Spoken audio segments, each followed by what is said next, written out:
Assalamualaikum warahmatullahi wabarakatuh. Salam sejahtera untuk kita semua. Selamat siang. Perkenalkan terlebih dahulu, nama saya Aida Dewi. Saya dosen Fakultas Hukum Universitas Widya Mataram, pengampu mata kuliah praktek latihan kemahiran hukum pidana. Rumpun mata kuliah hukum pidana bobot 2 SKS diberikan kepada semester 7. Selanjutnya saya akan memaparkan terkait dengan rencana pembelajaran semester. Dalam hal ini CPL Prodi adalah bertakwa kepada Tuhan Yang Maha Esa dan mampu menunjukkan sikap religius, menjunjung tinggi nilai kemanusiaan dalam menjalankan tugas berdasarkan agama, moral, dan etika, berkontribusi dalam peningkatan mutu kehidupan bermasyarakat dan bernegara, berperan sebagai warga negara yang bangga dan cinta tanah air, memiliki sikap cinta tanah air dan bangsanya, menginternalisasi budaya Mataram, norma dan etika akademik, menghargai keanekaragaman budaya, pandangan agama dan kepercayaan serta pendapat atau temuan orisinal orang lain, taat hukum dan disiplin dalam kehidupan bermasyarakat dan bernegara, menunjukkan sikap bertanggung jawab atas pekerjaannya di bidang keahliannya serta mandiri, menginternalisasi semangat kerakyatan adil, egaliter, dan mandiri. Capaian mata kuliah, capaian pembelajaran mata kuliah di sini, mahasiswa mampu memahami kontrak kuliah atau aturan yang disepakati dan juga mampu menjelaskan praktek persidangan pidana yang berlaku di Indonesia. Mahasiswa dapat memahami dengan baik dan jelas tentang pengertian terlapor, tersangka, terdakwa, dan terpidana. Mahasiswa dapat memahami dengan baik dan jelas tentang tahapan persidangan pidana. Selanjutnya dalam mata kuliah ini, mahasiswa mampu memahami tentang surat dakwaan yang dibuat oleh jaksa penuntut umum. Mahasiswa mampu memahami dan menjelaskan tentang bentuk-bentuk surat dakwaan. Mahasiswa mampu memahami mengenai delik, dan mahasiswa mampu menjelaskan saksi acat atau saksi yang memberatkan terdakwa. Mahasiswa mampu menjelaskan keterangan terdakwa. Selanjutnya, mahasiswa mampu dan memahami saksi adecat atau saksi yang meringankan terdakwa yang diajukan oleh terdakwa ataupun penasihat hukum terdakwa. Mahasiswa mampu dan memahami kewenangan jaksa penuntut umum. Mahasiswa mampu membuat pembelaan atau pledoi terhadap terdakwa. Dan mahasiswa mampu memahami tentang replik yang dibuat oleh jaksa penuntut umum. Mahasiswa mampu dan memahami tentang duplik yang dibuat oleh terdakwa ataupun penasihat hukumnya. Mahasiswa mampu dan memahami musyawarah majelis hakim atau putusan yang dibuat oleh majelis hakim berdasarkan pertimbangan-pertimbangan yang ditemukan dari fakta-fakta persidangan. Deskripsi singkat terkait dengan mata kuliah praktek latihan kemahiran hukum adalah mata kuliah ini diberikan agar mahasiswa mampu memahami tentang pengertian peradilan pidana di Indonesia, terlapor, tersangka, terdakwa, terpidana, tahapan-tahapan persidangan pada pengadilan negeri, surat dakwaan, bentuk-bentuk surat dakwaan, delik dan macam-macam delik, saksi acat, bentuk-bentuk keterangan terdakwa, saksi adecat, dasar hukum dan pengertian kewenangan jaksa penuntut umum, pembelaan atau pledoi oleh terdakwa dan atau dikuasakan kepada penasihat hukum, replik yang dibuat oleh jaksa penuntut umum dan duplik yang dibuat oleh terdakwa dan atau penasihat hukumnya dalam persidangan pidana dan musyawarah majelis.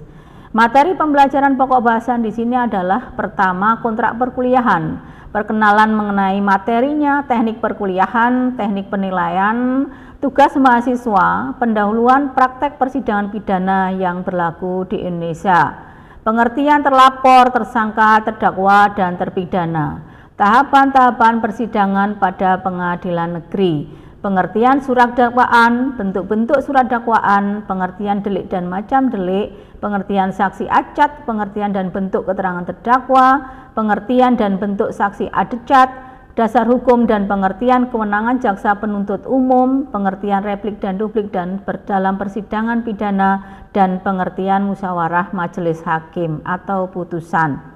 Pustaka yang kita gunakan di sini adalah dari A.T. Hamid berjudul Praktek Peradilan Perkara Pidana, Andi Hamzah berjudul Pengantar Hukum Acara Pidana Indonesia, edisi revisi, dan selanjutnya dari Lilik Mulyadi berjudul Hukum Acara Pidana, Normatif Teoritis Praktek dan Permasalahannya, dari Muhammad Karyadi berjudul Peradilan di Indonesia, M. Yahya Harahap berjudul Pembahasan Permasalahan dan Penerapan KUHAP, Pemeriksaan Sidang Pengadilan, Banding Kasasi dan Peninjauan Kembali, dari Muhammad Faisal Salam yang berjudul Hukum Acara Pidana dalam Teori dan Praktek, dari Muladi berjudul Kapita Selekta Sistem Peradilan Pidana. Selanjutnya dari Mutafa Baksan berjudul Sistem Hukum Indonesia Terpadu. Yang terakhir dari Projo Hamijoyo dan Martiman berjudul Kedudukan Tersangka dan Terdakwa dalam Pemeriksaan. Media pembelajaran yang kami gunakan berupa perangkat lunak, bisa menggunakan PowerPoint, perangkat keras berupa LCD dan proyektor. Kami tidak menggunakan tim teaching dalam hal ini. Selanjutnya dalam pertemuan pertama nanti mahasiswa mampu mentaati kontrak perkuliahan dan memahami tentang peradilan pidana di Indonesia. Indikatornya adalah ketepatan memahami kontrak perkuliahan, ketepatan menjelaskan peradilan pidana di Indonesia. Kriteria dan bentuk penilaian berupa penskoran, bentuknya tes dan tanya jawab. Metode pembelajaran estimasi waktu adalah 2 kali 50 menit. Materi pembelajaran yang pertama kontrak perkuliahan berupa perkenalan, yang kedua materi teknik perkuliahan, teknik penilaian tugas mahasiswa, dan pendahuluan peradilan pidana di Indonesia. Pertemuan yang kedua selanjutnya mahasiswa mampu menjelaskan pengertian terlapor, tersangka, terdakwa, dan terpidana. Mahasiswa dalam hal ini mempunyai ketepatan menjelaskan pengertian terlapor, tersangka, terdakwa, dan terpidana.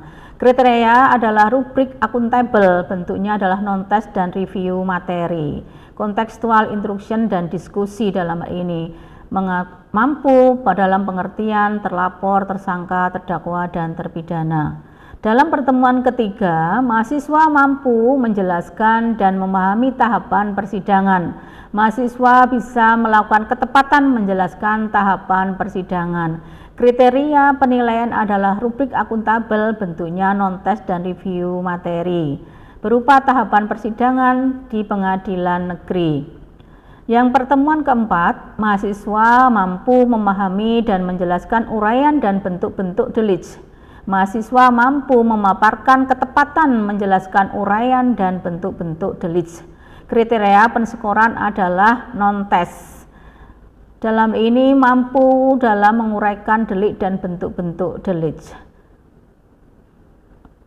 Dalam pertemuan kelima, mahasiswa dapat menjelaskan dan memahami konsep eksepsi, konsep saksi acat, keterangan terdakwa, dan saksi adecat. Ketepatan menjelaskan eksepsi, saksi acat, keterangan terdakwa, saksi, dan saksi adecat. Kriteria penskoran bentuknya adalah non-test. Dalam jangka waktu 100 menit atau 2 kali 50 menit. Dalam hal ini mahasiswa tepat memberikan jabaran terkait dengan eksepsi, saksi acat, keterangan terdakwa, dan saksi adecat. Dalam pertemuan ke-6, mahasiswa dapat mengerti dan memahami mengenai kewenangan jaksa penuntut umum, pembelaan terdakwa dan atau penasihat hukumnya, dan sistematika pembuatan pledoi. Dalam hal ini mahasiswa mampu memberikan ketepatan menjelaskan kewenangan jaksa penuntut umum, pembelaan terdakwa dan penasihat hukumnya, dan sistematika pembuatan pledoi. Kriterianya penskoran bentuknya non-test, prinsipnya edukatif, prinsip objektif, dan prinsip akuntabel dan berupa kuis.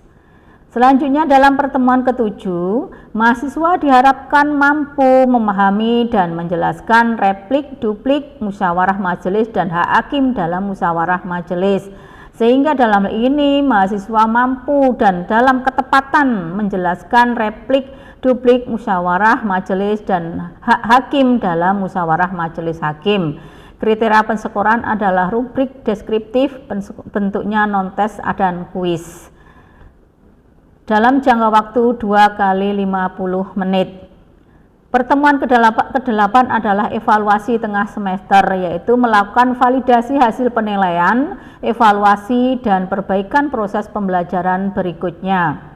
Selanjutnya dalam pertemuan ke-9, mahasiswa diharapkan mampu memahami dan membuat surat dakwaan. Mahasiswa mampu dalam dan ketepatan dalam membuat dan praktek persidangan. Kriteria penskoran adalah rubrik deskriptif dan penskoran secara tes. Dalam jangka waktu 2 kali 50 menit. Hal ini mahasiswa mampu berpraktek membuat surat dakwaan. Pertemuan yang ke-10, mahasiswa mampu membuat nota keberatan atau eksepsi dan mempraktekkan di dalam persidangan pidana. Dalam hal ini mahasiswa ketepatan dalam menjelaskan dan membuat nota keberatan atau eksepsi dalam praktek persidangan pidana.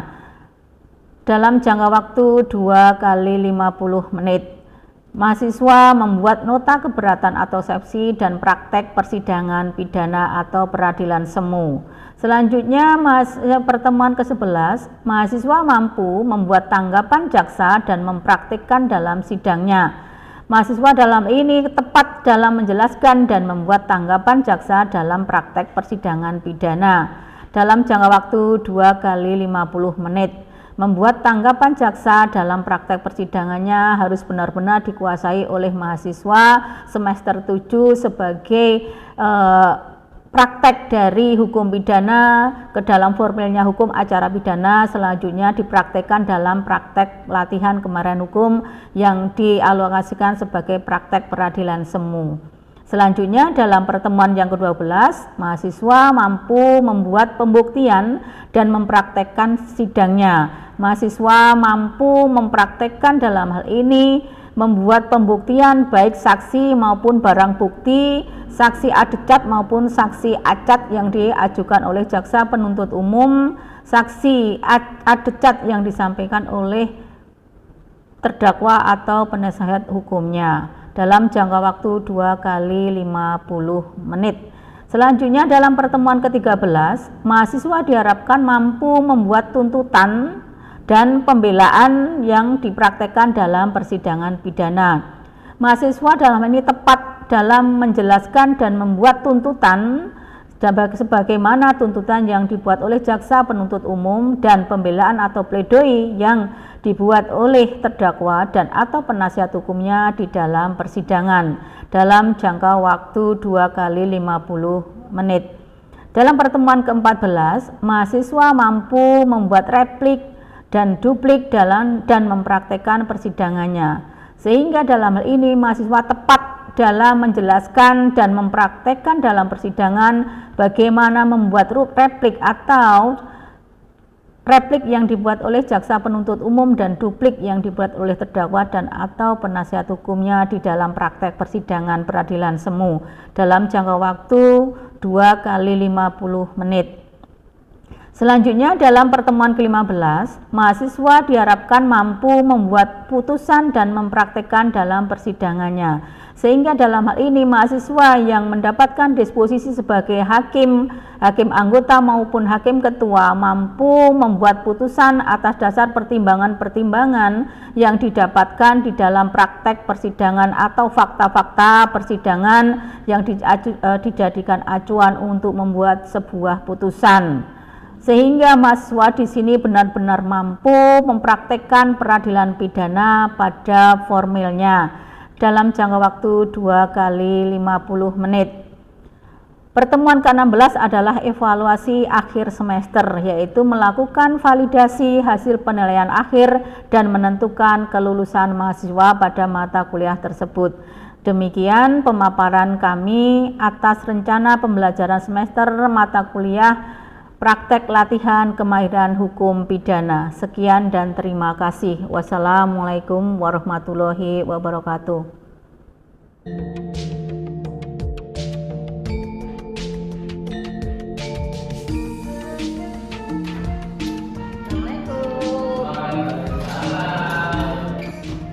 Assalamualaikum warahmatullahi wabarakatuh. Waalaikumsalam warahmatullahi wabarakatuh. Selamat siang. Pada siang hari ini kita akan mulai kuliah dalam mata pelajaran praktek latihan kemahiran hukum pidana.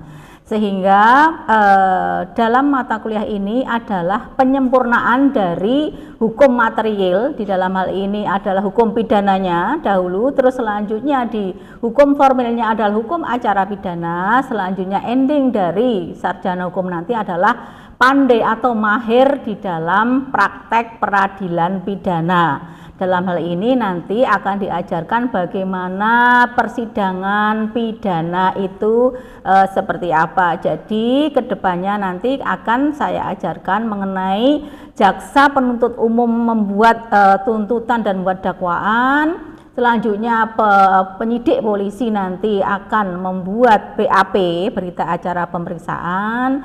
Terus selanjutnya nanti advokat atau pengacara di sini akan membuat pembelaan, membuat surat kuasa, dan selanjutnya nanti hakim akan memeriksa perkara ini di persidangan sehingga nanti akan ditemukan fakta-fakta persidangan sebagai pertimbangan membuat sebuah putusan. Begitu ya. Namun selanjutnya sebelum ini kita akan sampaikan bahwa tahapan-tahapan persidangan pidana itu seperti apa. Ini begitu. Nah, tahapan persidangan untuk perkara pidana tentunya ada di pengadilan negeri, bukan di pengadilan agama, bukan di pengadilan TUN, bukan di pengadilan yang lain, yang ada hanya di pengadilan negeri yang punya kewenangan untuk memeriksa dan mengadili perkara-perkara pidana. Sehingga nanti prakteknya di sini adalah menggunakan hukum acara pidana. Dan selanjutnya dipraktekkan dalam praktek latihan kemahiran hukum pidana PLKH pidana. Bisa dimengerti sebelum saya lanjut?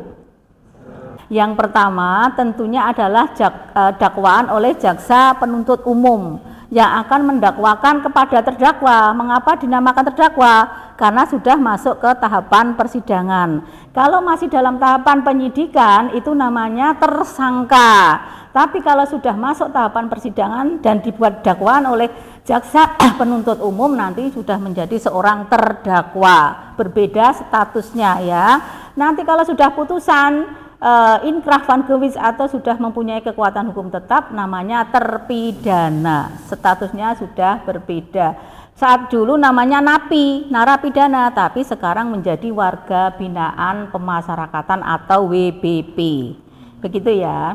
Nah, dakwaan oleh jaksa penuntut umum isinya adalah olahan dari BAP atau berita acara pemeriksaan oleh penyidik polisi, sehingga mematangkan dari BAP tadi diberikan petunjuk oleh jaksa penuntut umum sampai petunjuk 21 sehingga sudah sah menjadi kewenangan penuh jaksa penuntut umum lagi, sehingga penyidik polisi ketika sudah P21 sudah tidak punya kewajiban atau sudah tidak punya kewenangan lagi untuk membawa barang bukti maupun membawa tersangka penuh jaksa penuntut umum. Selanjutnya atas dakwaan oleh jaksa penuntut umum nanti apakah ada eksepsi atau tidak? Dulu sudah pernah kita ajarkan hal-hal apa saja bisa dieksepsi. Pertama adalah kompetensi absolut, adalah kewenangan mengadili terkait dengan pokok perkaranya apa. Apakah pengadilan agama, ataukah kewenangan pengadilan negeri, ataukah kewenangan pengadilan tun, ataukah pengadilan militer. Selanjutnya, yang kedua adalah kompetensi relatif, yaitu kewenangan mengadili berdasarkan wilayah hukum atau jurisdiksi. Apakah pengadilan negeri Sleman, apakah pengadilan negeri Wonosari Gunung Kidul, ataukah pengadilan negeri Bantul. Inilah yang membedakan antara kompetensi relatif dengan kompetensi absolut. Selanjutnya, apakah sudah pernah punya kekuatan hukum tetap atau namanya ene bis in idem. Perkara yang sama sudah mempunyai keputusan berkekuatan hukum tetap sehingga tidak bisa dilaporkan kembali atau diperiksa kembali dalam perkara yang sama, subjek yang sama. Ya, selanjutnya apalagi error in persona, salah orang misalnya. Bisa nggak menangkap orang yang salah? Bisa karena kita semua juga manusia, bisa salah. Terus apakah error in objecta, salah objek untuk perkara perdata? Terus ataukah obscure libel, apa dakwaan JPU kabur? Ternyata pasal-pasal yang didakwakan itu berbeda dengan tindak pidana yang dilakukan oleh terdakwa. Nah, apakah prematur? Bagaimana? Belum waktunya dilaporkan, ternyata sudah ada pemeriksaan di tingkat banding, belum ada putusan berkekuatan hukum tetap, tapi dilaporkan kembali oleh pelapor. Ataukah ada nggak perkara yang daluarsa? Ada, dan itu diatur di Kitab Undang-Undang Hukum Acara Pidana atau KUHP. Bisa dibaca ya, dibaca kembali. Nah, selanjutnya apa? Banyak litis konsorsium. Kalau perdata, apa itu? Gugatan kurang pihak. Nah, beberapa hal ini, 9 hal ini, apakah ada salah satu atau dua atau tiga yang masuk ke ranahnya eksepsi? Eksepsi adalah bantahan terdakwa terhadap dakwaan jaksa penuntut umum yang bisa diajukan oleh terdakwa langsung maupun oleh penasihat hukumnya. Selanjutnya adalah tanggapan eksepsi oleh jaksa penuntut umum. Nah, nanti apakah perlu putusan sela oleh hakim? Tidak semua yang dieksepsi itu diputus sela, juga bisa diputus keputusan akhir.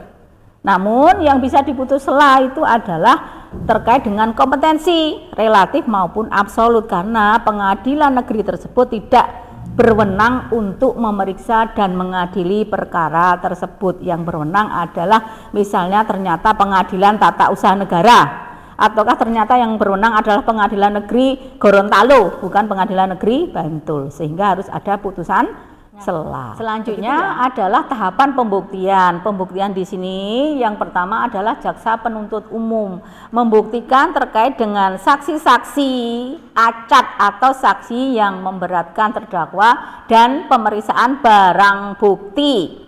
Ya, selanjutnya nanti adalah saksi dari pembuktian dari terdakwa. Terdakwa bisa mengajukan saksi yang meringankan atau saksi adecat, ya, atau barang bukti yang dia punyai untuk membantah dari dakwaan jaksa tersebut. Selanjutnya adalah tuntutan oleh JPU. Terus dilanjutkan minggu berikutnya adalah pledoi atau pembelaan dari terdakwa ataukah penasihat hukum. Selanjutnya atas pledoi tadi ada replik. Replik itu adalah bantahan dari pembelaan terdakwa.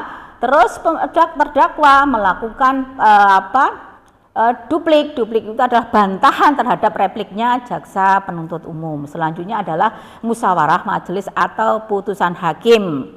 Selanjutnya nanti kalian ada yang bertugas sebagai hakim ketua 1 orang, hakim anggota 2 orang, panitera pengganti 1 orang, jaksa penuntut umum bisa 2 atau 3 orang, advokat atau penasihat hukum bisa 2 atau 3 orang. Terus nanti ada penyidik polisi yang membuat BAP, itu bisa 2 orang atau lebih. Terus selanjutnya nanti ada yang menjadi terdakwa, ada yang menjadi saksi acat atau saksi yang memberatkan terdakwa. Terus ada yang menjadi saksi adecat atau saksi yang meringankan terdakwa. Ada nanti petugas sumpah yang menyumpah, dan ada petugas dari kejaksaan negeri tersebut yang bertugas untuk mengamankan terdakwa agar tidak lari dari persidangan. Begitu. Ada pertanyaan? Silahkan bertanya. Bu, silahkan. Ini pertanyaan Bu, bagaimana jika seandainya semisal saya menjadi penyidik nanti, bagaimana sih cara membuat BAP yang benar? Oke, silahkan yang lain. Saya butuh tanya, seandainya nanti kan pasti ada pengacara atau penasihat hukum ya Bu. Nah nanti gimana sih Bu cara membuat surat kuasanya? Oke, terima kasih.